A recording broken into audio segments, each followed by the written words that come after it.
guys, what's up? It's Kathy here with OMG Tesla. Today we are going to be opening up the key fob. I got this version. It does work with the Model 3 as well, so we have one for the Model 3, and now this one's going to be for the Model Y. So we just open up that.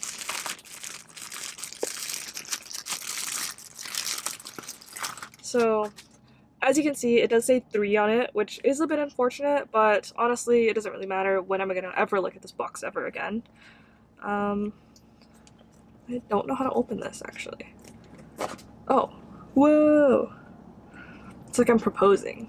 Okay, so to set this guy up, we need to put the battery in, and then to pop it open, there's a little latch there.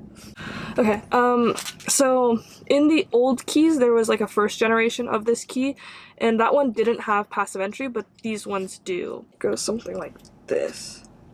It's hard. Yeah. Cool. I'm struggling here. So to put it back, there's like a little hook on that guy, and then you latch it, and then from there, there you go. Cool. Alright, so now that it's smudged with all my fingerprints, here's like a close-up view of it.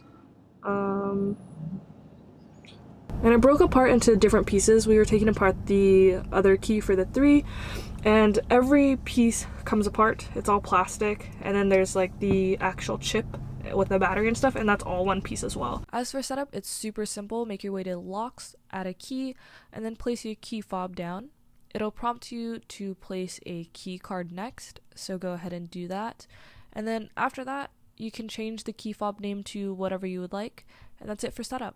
It was super simple. I hope this was helpful. Thank you guys so much for watching. Please like and subscribe. See you guys in the next one.